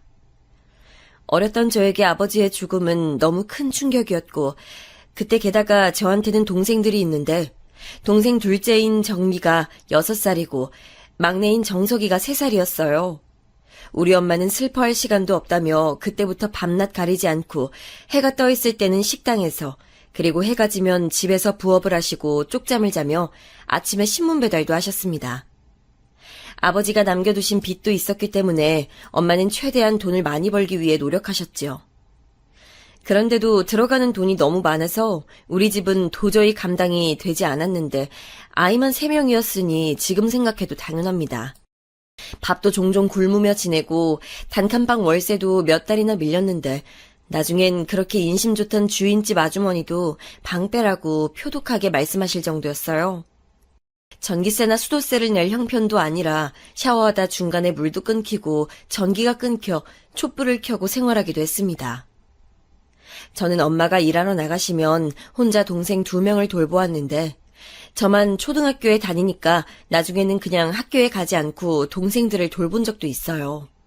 정미가 초등학생이 되니까 정석이만 집에 남겨둘 수가 없어서 저는 결국 정석이까지 데리고 등교했고, 그때 담임 선생님이 아주 좋으신 분이라 정석이는 교실 맨 뒤에서 아주 조용하게 아무 말도 안 하는 조건으로 같이 있기도 했습니다. 지금 돌아보면 참 좋으신 선생님인데 찾아뵙고 싶어도 연락할 방법이 없는 것이 참 안타까워요. 저는 어린 나이지만 동생들에 대한 책임감이 너무 강해서 학교에서 가끔 간식이 나와도 절대 먹지 않고 정석이한테 주곤 했어요. 그런 제게 엄마는 항상 미안하다고 하셨는데 저는 힘들지 않았습니다. 그런데 정미도 학교에 입학하니까 돈이 더 들기 시작했는데 심지어 빚까지 있으니까 엄마는 도저히 안 되겠다고 생각하셨나 봐요. 결국 엄마는 우리 3남매를 외가와 친가에 맡기기로 하셨습니다. 저는 외할머니에게, 그리고 정미와 정석이는 친할머니에게 맡기기로 생각하시고 엄마는 기숙사가 있는 공장에 들어가셨어요. 엄마, 내가 잘할 테니까 그냥 우리 다 같이 살자. 내가 정석이랑 정미 더 돌볼게. 학교 안 가도 돼. 정혜야, 엄마가 딱 3년만 일하고 바로 찾으러 올 거야. 엄마가 너무 미안해. 엄마가 너무 보고 싶으면 그때는 어떡해? 나 벌써 엄마가 너무 보고 싶어서 참을 수가 없어. 그럴 땐 이 목걸이를 봐. 우리 4명 다 똑같은 목걸이야. 목걸이가 엄마라고 생각해, 알겠지? 엄마 돈 많이 벌어서 우리 정혜랑 동생들 찾으러 올 거야. 엄마 믿어. 엄마는 공장에 들어가시기 전에 저와 동생들에게 똑같은 나뭇잎 모양의 목걸이를 주셨어요. 엄마가 계속 울면서 저한테 미안하다고 하시니까 저는 마냥 싫다는 말도 나오지 않았어요. 저는 외할머니 집으로 갔고 동생들은 친할머니 집으로 갔는데 친할머니는 외할머니보다 아주 조금 더 여유가 있었고, 그리고 결정적으로 아들인 정석이를 예뻐하셨으니 엄마가 그렇게 생각하시고 우리를 맡기셨습니다. 저는 외할머니 집으로 갔는데 외할머니는 저를 안타깝게 여기시며 먹을 것도 많이 사주시고 최대한 편하게 해주셨어요. 그래도 저는 엄마가 너무 그리워서 밤마다 울면서 3년이 빨리 지나갔으면 좋겠다고 생각했습니다. 엄마가 보고 싶을 때는 목걸이를 만지면서 엄마의 기운을 느끼려고 노력했고, 진짜 단 한순간도 목걸이를 뺀 적이 없을 만큼 엄마를 그리워했습니다. 그렇게 지나갈 것 같지 않던 3년이 지나갔고 엄마는 공장에서 나와서 저를 가장 먼저 보러 오셨어요. 엄마는 저에게 드디어 빚도 다 갚고 우리 살 집도 구할 수 있다고 저를 끌어안고 고생했다고 엉엉 우셨습니다. 저도 엄마 품에서 울고 지켜보던 외할머니도 당신 딸과 손녀가 안타깝다고 우셨어요. 그렇게 겨우 정신 차리고 저와 엄마는 신이 나서 친할머니 집으로 갔는데 그때 받은 충격은 절대 살면서 잊을 수가 없었습니다. 글쎄 친할머니 집에 들어갔더니 거기엔 정석이만 있고 정미가 없었어요. 정석이는 우리를 보자마자 울면서 달려오더니 그 뒤로 엄마와 제 손을 잡고 절대 놓지 않았습니다. 정석아! 엄마, 큰 누나, 보고 싶었어. 3년 전에 정석이는 6살이라 학교에 다니지 않았었는데 3년 뒤 정석이는 어느덧 초등학생이었어요. 저와 엄마는 정석이를 달래며 정미가 어디 있냐고 하니까 친할머니가 대신 대답하셨어요. 정미는 여기 없다. 네? 어머니, 그게 무슨 소리예요? 우리 정미 어디 있어요? 정미야! 정미 그 어린 것이 혼자 나갔어. 어디로 나갔는지 집에 들어오질 않더라. 혼자 나갔으니 우리도 찾을 방법이 있겠니? 어머니, 우리 정미는 말없이 혼자 나갔을 리가 없어요. 우리 정미 어딨어요, 네? 시끄럽다. 나가라. 그동안 정석이 봐준 은혜도 모르고 이게 무슨 소란이니? 엄마 말대로 정미는 어디 나가서 혼자 집에 들어오지 않을 아이가 절대 아니었어요. 우리 3남매 중 제일 성격도 유약하고 겁도 많아 엄마가 오히려 걱정하던 아이가 정미였어요.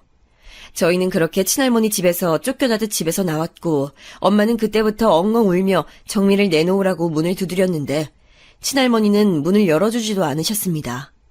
오히려 배은망덕하다고 화를 내며 당장 꺼지라고 하더라고요.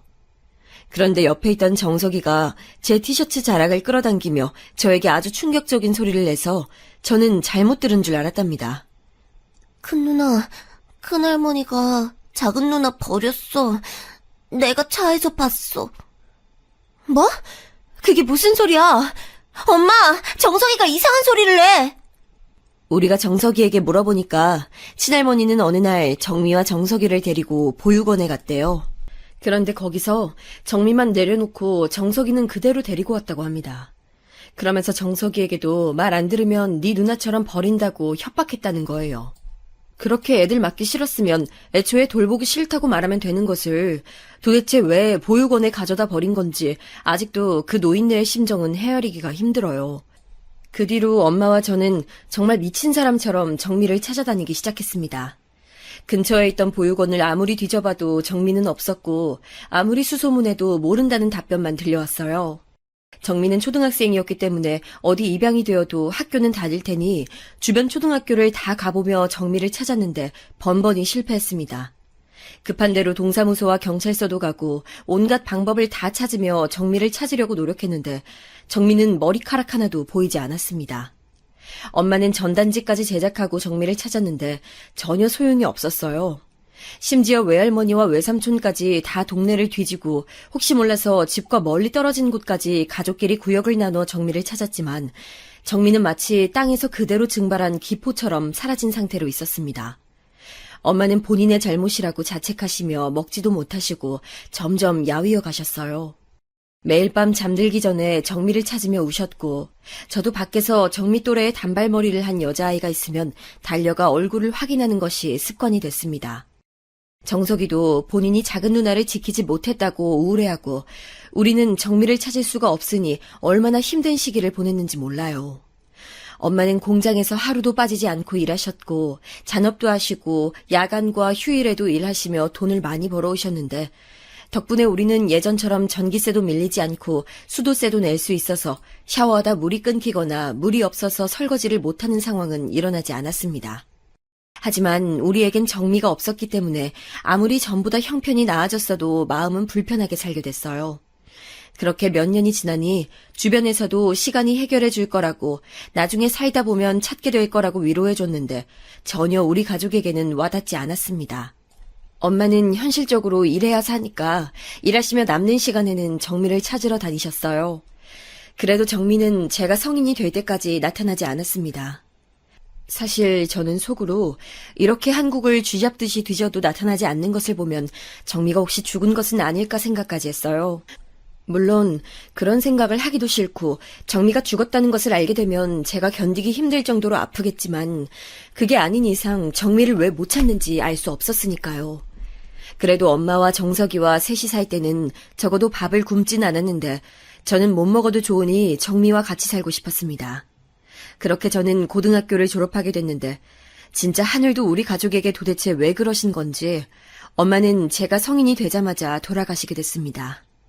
암에 걸리신 것도 아니고 특별한 병이 있다기보단 심근경색으로 돌아가셨는데 너무 갑작스러운 일이라 가족들이 심하게 당황했었습니다.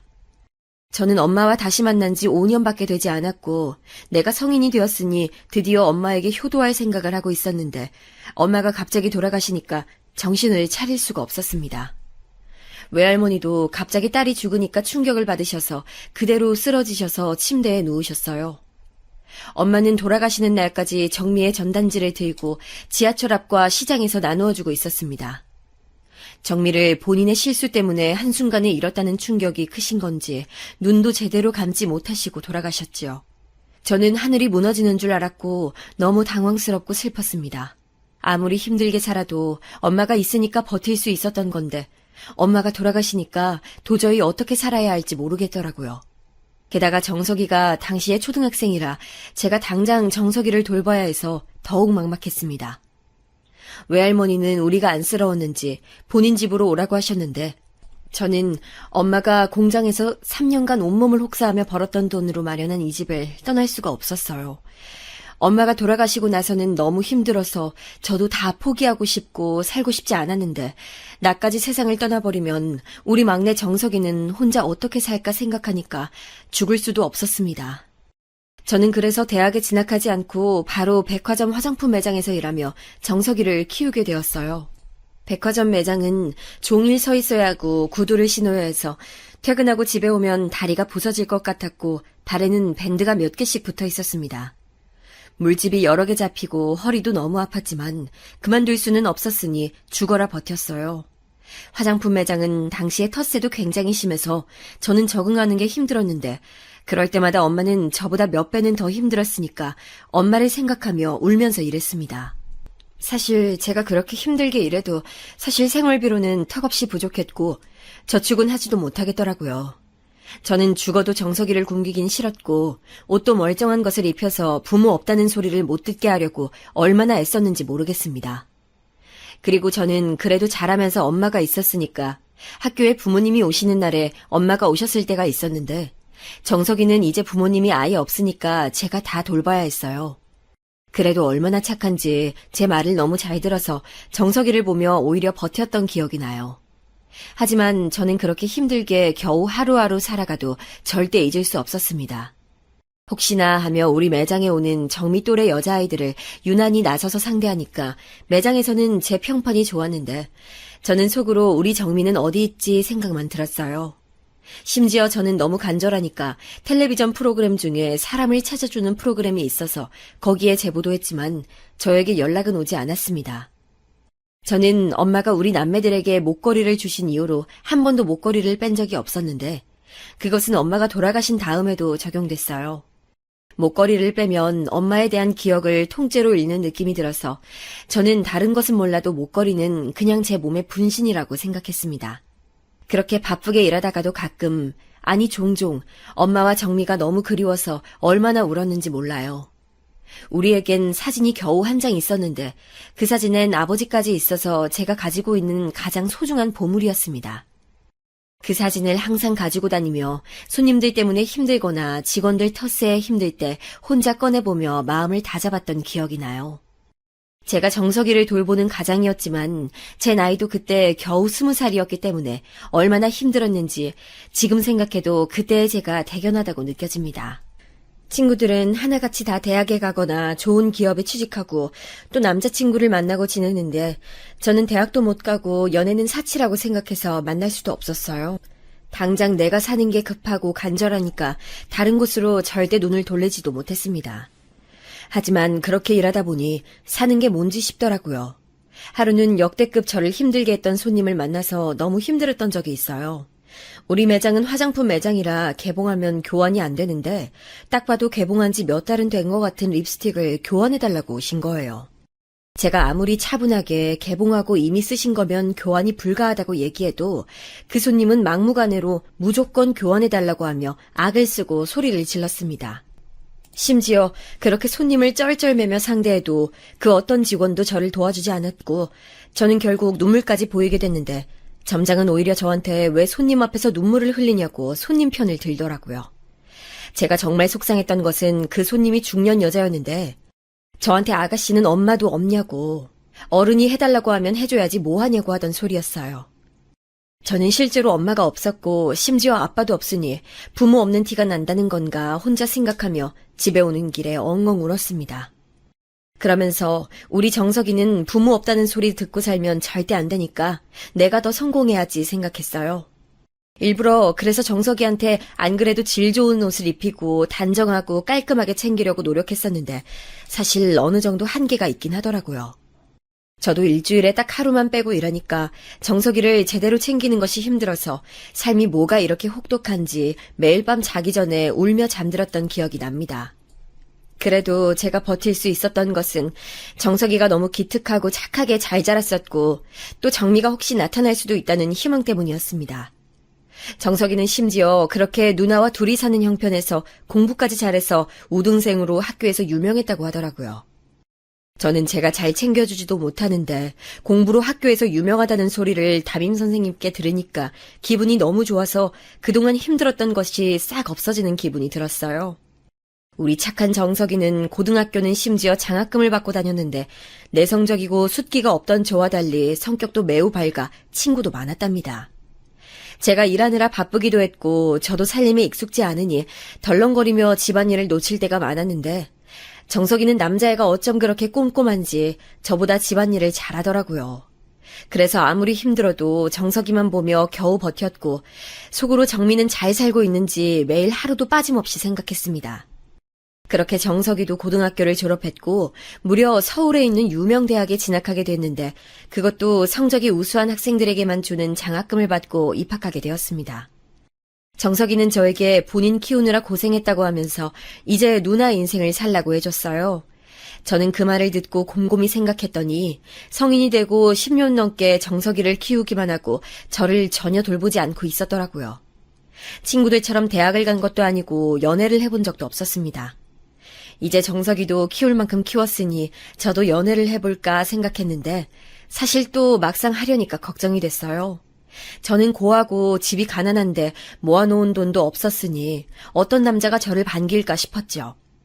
그런데 그런 걱정을 하며 백화점에서 계속 근무하고 있었는데 10년이 지나니까 어느덧 저도 매장에서 짬이 되어서 밑에 직원들이 많아졌어요. 그런데 매장 막내가 자꾸 저한테 구두가게의 어떤 직원이 저를 자주 쳐다본다고 하더라고요. 저는 그냥 대수롭지 않게 넘겼는데 진짜 그 구두가게에서 근무하던 직원이 저한테 관심 있던 게 맞았고 아주 적극적으로 저한테 들이대기 시작했습니다. 저는 사실 제 정황상 연애를 해야 하나 회의감이 들어 적극적으로 반응해주지 못했는데 본인은 다 괜찮다고 저한테 오히려 뭐가 무섭냐고 하더라고요. 저는 그 말이 되게 듣고 싶었던 것 같습니다. 그 말 한마디에 정말 그대로 넘어가게 됐고 연애까지 시작하게 됐어요. 이름은 원석이었는데 원석 씨는 저에게 결혼하자고 청혼도 했습니다. 하지만 저는 결혼은 너무나도 자신이 없었기 때문에 완곡하게 거절했어요. 물론 저도 너무 결혼하고 싶었고 안정적으로 살고 싶은 마음은 그 누구보다 컸지만 결혼은 현실이니까 제가 좋다고 될 일이 아니라고 생각했습니다.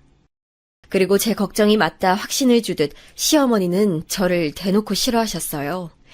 제가 어쩌다 원석 씨와 데이트를 하다 시어머니를 마주친 적이 있는데 저를 위아래로 훑어보더니 부모님은 뭐 하시냐고 묻더라고요. 제가 당황하며 두 분 다 돌아가셨다고 하니까 혀를 차더니 원석 씨에게 당장 저와 헤어지라고 난리를 치셨다고 해요. 저는 진지하게 원석 씨에게 우리 그만 헤어지는 것이 우리 서로에게 좋을 것 같다 하면서 원석 씨는 좋은 사람이니까 더 집안 좋고 예쁘고 착한 사람과 결혼하라고 했습니다. 하지만 원석 씨는 본인은 꼭 저와 결혼하고 싶다고 뜻을 굽히지 않았습니다. 저도 원석 씨만 보면 그렇게 나쁜 사람은 아닌 것 같아서 결혼하고 싶었지만 시어머니가 대놓고 저를 싫어하시는데 제가 무슨 힘이 있었겠어요.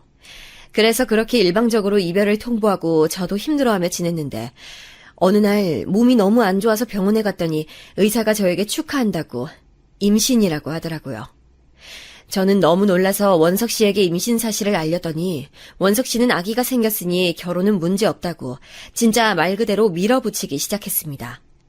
시어머니는 임신이 뭐 대수냐고 당장 지우라고 하셨는데 저도 그때 미쳤었는지 아이가 생기니까 결혼에 대한 집착이 매우 심해졌습니다. 아마 아이를 가져서 호르몬 때문에 내 아이를 지켜야 한다는 생각이 들었던 것 같아요. 하지만 현실적으로 저와 원석 씨는 모아놓은 돈이 없어서 결혼하게 된다면 시댁으로 들어가서 살거나 원석 씨를 우리 집으로 데려와서 살아야 했는데 원석 씨는 본인 집으로 들어가는 것을 원했어요. 그래서 저는 임신한 상태로 시댁에 들어가게 됐는데 초반에 시부모님 반대가 극도로 심해서 몇 달 뒤에 들어가게 됐습니다. 결혼식은 당연히 올리지도 못했고 그대로 당장 살게 됐는데 시어머니는 저보고 아이를 낳으면 아이를 데리고 당장 나가라고 하더라고요. 시아버지는 아예 저를 투명인간을 대하듯 무시했는데 제가 인사해도 받아주지도 않았고 그냥 저라는 존재가 집에 없다고 생각하시는 것 같았습니다. 시어머니는 제가 시어머니 눈앞에 보이면 방으로 들어가라고 하셔서 방에서 남편의 퇴근만 기다리며 혼자 얼마나 숨죽였는지 몰라요. 물론 저도 속상하고 서러워서 괜히 시댁으로 들어온 건가 싶었지만 또 막상 아이를 낳으면 좋아하는 시부모님이 많다기에 그 말을 믿고 출산만을 기다리고 있었습니다. 그래도 원석 씨가 퇴근하면 저를 주겠다고 맛있는 음식이나 간식을 포장해서 왔었고 시어머니가 저를 괴롭혀도 주말에는 그런 시어머니를 막아주기까지 해서 저는 원석 씨만 의지하며 지냈어요. 너무나도 다행으로 제 아이는 배에서 마치 없는 것처럼 조용했었는데 의사한테 물어봐도 원래 성격 자체가 순한 아이 같다고 하더라고요. 시어머니는 저에게 집안일을 시키거나 그러진 않았지만 대놓고 저라는 존재를 안 좋아하셨는데 그게 더 힘들게 느껴졌습니다. 제가 부모가 없으니 그것도 마음에 들지 않았던 것 같아요. 저는 그때도 엄마가 주신 목걸이를 항상 하고 있었는데 임신하고 안 그래도 예민해져 있었는데 저렇게 괴롭히니까 나중엔 너무 힘들어서 매일 목걸이를 만지며 창밖만 바라보며 울었습니다. 제가 시댁으로 들어가면서 정석이는 혼자 살게 됐는데 또 정석이가 너무 걱정되는 거예요. 그래서 어느 날엔 조용히 시댁을 나가서 몰래 우리 집으로 갔던 적이 있어요. 정석아! 누나, 너무 오랜만이다. 아니, 누나, 임신했는데 왜 이렇게 말랐어? 누가 보면 임신한 줄도 모르겠어. 입덧이 심해서 그런 것 같아. 뭘 먹어도 자꾸 토해. 우리 정석이 안 본 새에 또 키가 자란 것 같아. 이제 누나보다 훨씬 크다. 정석이와 저는 오랜만에 만나 집에서 얘기했는데 진짜 시간 가는 줄 모르겠더라고요. 마침 정석이가 그날 학교에 가지 않는 날이라 저를 볼 수 있었던 거라 저는 진짜 다행이라고 생각했습니다. 정석이는 내년에 군대에 가야 할 것 같다고 저한테 본인은 걱정하지 말고 시댁에서 몸 건강히 잘 있으라고 해줬어요. 저는 정석이가 군대 간다는 소리를 들으니까 갑자기 속에서 울컥하는 게 올라왔습니다. 저한테 정석이는 무조건 아기고 제가 돌봐야 하는 존재인데 군대에 가서 훈련받고 나라를 지킨다는 생각이 드니까 그제서야 정석이가 진짜 다 컸다는 생각이 들더라고요. 제가 울먹거리니까 정석이는 제 심정을 눈치채고 본인은 이제 성인이고 누나 덕분에 이렇게 자랐다고 울음을 더 참지 못하고 엉엉 울었어요. 그렇게 아기였던 정석이한테 오히려 위로를 받게 되는 날이 올 줄 20살의 제가 과연 알았을까요? 누나, 엄마 보러 가자. 우리 엄마 보러 가는 지 꽤 됐잖아. 엄마도 우리 보고 싶어 하실 것 같아. 그래? 좋은 생각이야. 누나도 엄마가 너무 보고 싶다. 정석이는 그런 저를 달래며 오랜만에 엄마를 보러 가자고 했습니다. 마침 엄마를 본 지 오래돼서 저는 알겠다고 다음에 다시 만날 날짜를 잡고 시댁에 돌아왔는데 진짜 황당하게도 시어머니는 대문을 걸어 잠그고 문을 열어주지 않았습니다. 시어머니는 안에 있는 걸 뻔히 아는데 아예 들은 척도 하지 않더라고요. 그렇게 저는 원석 씨가 퇴근할 때까지 임신한 배를 부여잡고 밖에서 기다리는데 5만 가지 생각이 들었습니다. 내가 그렇게 힘들게 백화점 매장에서 일하면서 버틴 결과가 이거라면 전혀 반갑지 않았어요. 그렇게 생각이 드니까 또 눈물이 나와 대문 앞에서 울고 있으니까 원석 씨가 오더라고요.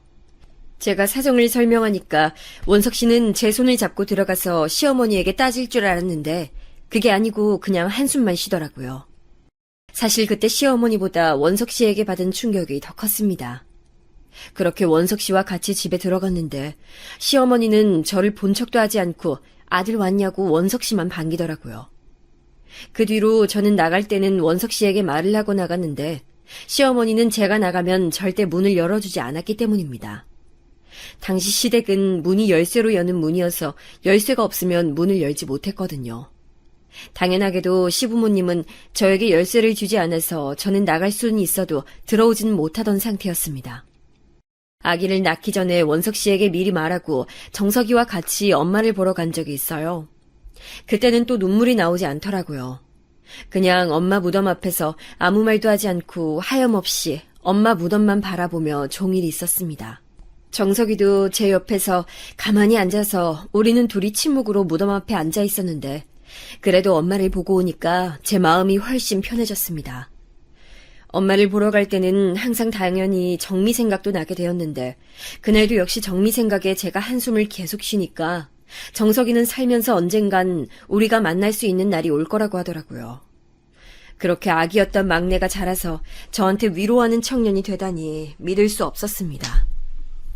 엄마를 보고 시댁에 들어가니까 마음도 편해졌고 오히려 약간 해탈한 상태로 출산을 기다렸습니다. 그때도 아이를 낳으면 시부모님의 반응이 달라질 거라는 헛된 희망을 가지고 있었죠. 그렇게 저는 아이를 낳았는데 아이는 아들이었습니다. 저는 아들이니까 남아 선호 사상이 심한 시부모님이 반기겠지 굳게 생각했는데 현실은 전혀 아니었어요. 심지어 저는 산후조리도 하지 못했는데 바로 병원에서 돌아온 저에게 걸레질하라고 걸레를 주더라고요. 그전까진 저를 투명인간처럼 취급하더니 아기를 낳고 오니까 갑자기 집안일을 시키셨습니다. 저는 뼈도 제대로 붙지 않은 상태였는데 그렇게 청소를 시작했고 몸이 너무 아프더라고요. 그래서 시어머니에게 나름 다가가 보겠다고 애교 있는 목소리로 말을 꺼냈는데 돌아오는 대답은 냉담했습니다. 애 낳는 걸로 유세야? 힘들긴 뭐가 힘들어. 밖에서 일해서 돈 벌어오는 우리 아들이 더 힘들다. 저는 그 말에 속상해서 퇴근한 원석 씨에게 말했더니 원석 씨는 별 반응이 없었습니다. 오히려 저는 시어머니보다 원석 씨의 냉담한 반응에 더 많은 상처를 받았어요.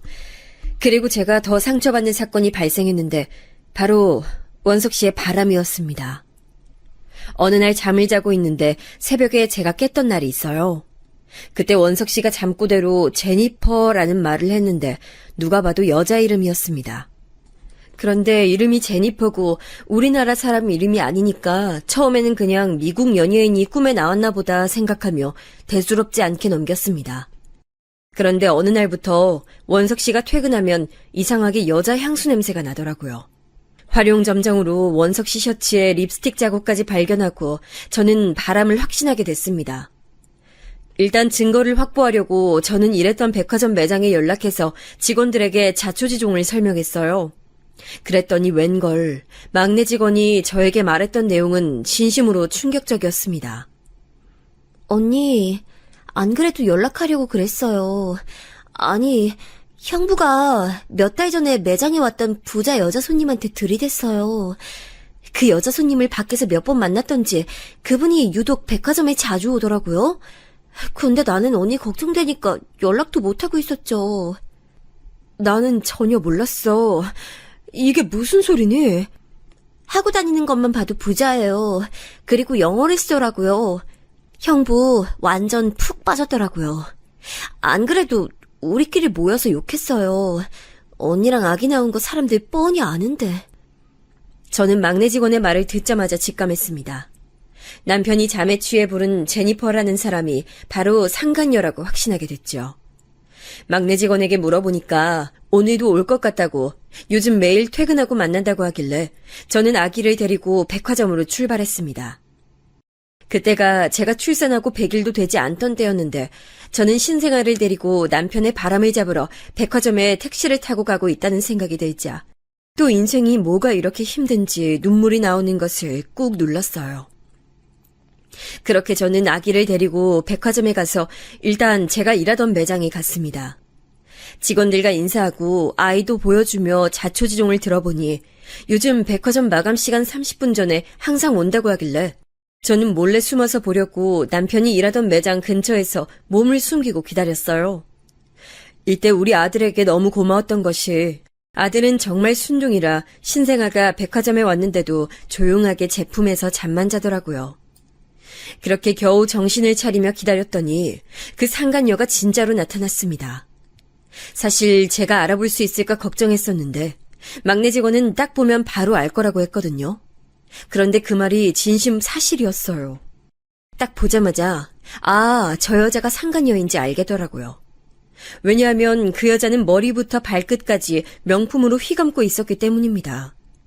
제가 아무리 가난하게 살았어도 백화점에서 10년을 일했으니 당연히 명품에 대해서는 잘 알고 있었죠.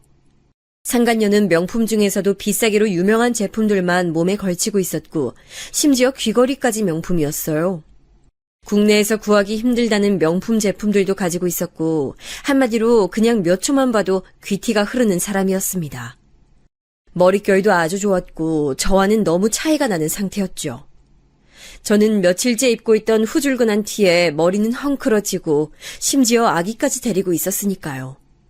아무튼 그 여자의 뒷모습만 봤지만 금세 알아챘고 또 무엇보다 남편과 매우 자연스럽게 포옹하는 모습을 보니 상간녀라는 것을 바로 알 수 있었습니다. 남편은 저와 백화점에서 만났고 우리 둘 다 오래 일했기 때문에 직원들이 우리가 아이를 가졌다는 것을 직원들이 다 아는데도 자연스럽게 여자와 안고 있었습니다. 저는 그 모습에 너무 충격을 받았는데 그건 바로 남들이 어떻게 보는지 신경을 쓰지 않겠다는 거잖아요. 얼마나 저를 무시했으면 그럴까 생각이 드니까 머리가 너무 아프기 시작했습니다. 그렇게 상간녀와 남편은 둘이 매장에서 마감할 때까지 꼭 붙어 있었고 저는 아이를 안고 그 모습을 지켜봤어요. 그 여자를 보며 저는 제가 너무 볼품없다고 생각했고 오히려 저렇게 잘난 여자가 도대체 왜 남편 같은 사람을 만나는 것인지 의문이 들었습니다. 훨씬 좋은 사람을 만날 수 있을 텐데 별 볼 일 없는 우리 남편을 만난다고? 의아함이 들었죠. 마침내 백화점 마감 시간이 돼서 남편과 상간녀는 손을 잡고 주차장으로 내려가는 것 같았습니다. 저는 여기는 보는 눈이 많으니 주차장에 가서 따지려고 저도 아이를 데리고 뒤따라 내려갔어요. 그런데 저는 안 그래도 충격을 받아 머리가 아팠는데 주차장에서 시어머니를 보고 기절하는 줄 알았습니다. 시어머니는 항상 저에게 화를 내거나 혹은 무시하거나 둘 중 하나였는데 남편이 상간녀와 내려오니까 저는 전혀 볼 수 없던 미소로 맞이하더라고요. 저는 시어머니에게 저런 표정이 있는 줄 처음 알았습니다. 그리고 남편도 저한테 보여준 적 없는 환한 미소로 상간녀를 대하더라고요. 저는 그것도 모르고 아기를 낳으면 반응이 바뀔 거라 기대했던 거죠. 아들, 제니퍼, 빨리 와. 우리 오늘 한우 먹자. 엄마가 사줄게. 아유, 우리 제니퍼는 가면 갈수록 예뻐져. 저한테는 사과 한 조각도 아까워하시던 분이 상간녀에겐 한우를 먹자고 하는 모습을 보니까 도저히 참을 수가 없었습니다. 누가 보면 상간녀가 아니고 오히려 그 셋을 사이좋은 시어머니와 아들 부부라고 생각할 것 같았죠. 마치 제가 오히려 불청객이 된 기분이 들었습니다. 심지어 제가 참지 못하고 그들 앞으로 가게 된 것은 시어머니의 행동 때문이었어요. 시어머니는 본인의 차에서 무언가를 꺼내 여자에게 줬는데 자세히 보니까 그것은 홍삼 상자였습니다. 저는 산후조리도 하지 못하고 집에서 걸레질이나 하게 시켰으면서 부자 상간녀에게는 홍삼까지 사서 바치더라고요. 제가 먹는 것은 입에 들어가는 걸 그렇게 아까워해서 저는 항상 시댁에서 배고픈 상태로 살고 몰래 우리 집에 가서 먹고 올 정도로 불쌍하게 지냈는데 홍삼을 사서 주는 것을 제 눈으로 보니까 말 그대로 꼭지가 돌았습니다. 심지어 저는 임신했을 때 너무 배가 고파서 새벽에 다들 잘 때 몰래 내려가서 냉장고에 있던 딸기를 먹었던 적이 있는데 그때 시어머니가 다음날 자고 있던 저를 깨워서 네가 딸기 먹었냐고 막 역정을 내기도 했거든요. 그렇게 딸기 2알도 아까워하더니 돈이 그렇게 좋은지 상간녀에겐 정신 못 차리고 웃던 시어머니를 보니까 이렇게는 못 살겠다는 마음이 들었습니다. 진짜 저는 시어머니에게 저렇게 웃을 수가 있네라는 생각이 들 정도로 처음 보는 표정이었어요. 남편도 저에게 냉담해졌던 이유가 바람을 피웠기 때문이라는 생각을 하니 가슴이 아프고 속상한 마음이 들었습니다. 심지어 저는 남편이 먼저 저에게 다가왔었고 그렇게 제가 고아라서 걱정하니까 본인이 다 알아서 하겠다고 하며 저를 설득했었으니 배신감이 더 많이 들었습니다. 그럴 거면 애초에 저를 결혼하자고 설득하지나 말지 그랬냐는 마음이 들어 저도 모르게 아이를 데리고 그 앞에 가서 차에 타지 못하게 가로막았어요. 에라 모르겠다는 식으로 남편 머리채라도 잡아야겠다는 생각으로 무작정 앞에 가서 남편에게 소리를 질렀습니다. 야, 너 미쳤어? 애도 있는데 바람을 피우고 싶었어? 그럼 애는 어떡해? 너 양심이 있어? 제가 나타나니까 시어머니는 두 눈을 동그랗게 뜨고 저를 잡아 끌더라고요. 저는 그 손을 뿌리치고 남편에게 다시 말하려고 했는데 순간 상간녀의 말 한마디에 우리는 얼음처럼 조용히 굳었습니다. 정혜 언니? 저를 어떻게 아세요? 언니, 나 정미야. 뭐? 저는 너무 놀라서 온몸에 소름이 돋고 현실이 믿기지 않아서 그냥 가만히 정미를 쳐다봤습니다. 그렇게 제가 20년 동안 그리워했던 정미가 내 앞에 있다니 저는 정말 머리가 너무 복잡해서 가만히 보는데 그렇게 보니까 정미가 확실했어요. 스타일이 너무 달라서 처음엔 몰랐는데 얼굴을 보니까 확실히 정미더라고요. 특유의 눈 밑에 있던 눈물점부터 귀 모양까지 정미가 확실했습니다. 그리고 결정적으로 정미는 자기의 목걸이를 보여주었는데 바로 저도 목에 걸고 있는 그 목걸이였습니다. 엄마가 우리를 양가에 보내기 전에 손수 사서 걸어준 그 목걸이요. 정미야! 언니! 저는 순간 정미가 상간녀라는 것도 잊고 아이와 함께 정미를 와락 끌어안고 눈물을 흘렸습니다. 그동안 어디 갔었어? 내가 너를 얼마나 찾았는데. 언니, 너무 보고 싶었어. 우리는 끌어안고 기쁨의 눈물을 흘렸죠. 사람이 너무 기쁘면 온몸에 소름이 돋아서 몸이 진동하는데 그날 처음 느껴봤습니다. 그렇게 둘만의 세상에 빠져 있었는데 시어머니가 갑자기 껴들더니 둘이 무슨 사이냐고 묻더라고요. 시어머니와 남편의 얼굴을 보니 순간 정신이 확 들어서 정미에게 말했습니다. 정미야, 너 이 사람하고 사귀는 사이야? 이 사람 내 남편이고 이 아기도 저 사람하고 내가 낳았어. 뭐라고? 와, 나는 유부남인 줄 전혀 몰랐어. 이게 무슨 소리야? 난 네가 상간녀인 줄 알고 여기까지 온 거야. 아니, 난 정말 유부남일 거라 생각조차 못했어. 어머니도 참 너무하시네요. 정미가 진심으로 화내며 시어머니와 남편을 쳐다보니까 남편은 오해라고 본인이 다 설명하겠다 했지만 정미는 전혀 믿지 않았습니다. 됐어요. 우리 결혼은 없던 걸로 해요. 무슨 이런 집안이 다 있어. 나를 감히 상간녀로 만들어? 그렇게 정미와 카페에 가서 얘기했는데 처음으로 올라가서 얘기를 들어보니 정미는 친할머니가 버린 게 맞았습니다. 다만 버려진 바로 다음 날에 미국인 부부가 찾아와서 정미를 입양해서 미국으로 데려갔었다고 해요. 그제야 왜 우리가 그토록 정미를 찾아도 찾을 수 없었던 이유를 알게 됐습니다. 정미에게 우리가 너를 찾으려고 전국 초등학교도 다 뒤지고 전단지도 돌리고 수소문에서 온갖 보육원을 다 뒤졌다니까 정미는 그럴 줄은 몰랐다고 엉엉 울었습니다. 본인도 너무 갑작스럽게 버려진 상태여서 정신이 하나도 없었는데 그대로 미국에 가게 되니까 처음에는 현실이 믿기지 않았다고 하더라고요. 그 어린 것이 타국에 가서 얼마나 고생했을지 생각하니까 가슴이 너무 아팠습니다. 다행히 정미의 양부모님이 아주 좋은 분들이시더라고요.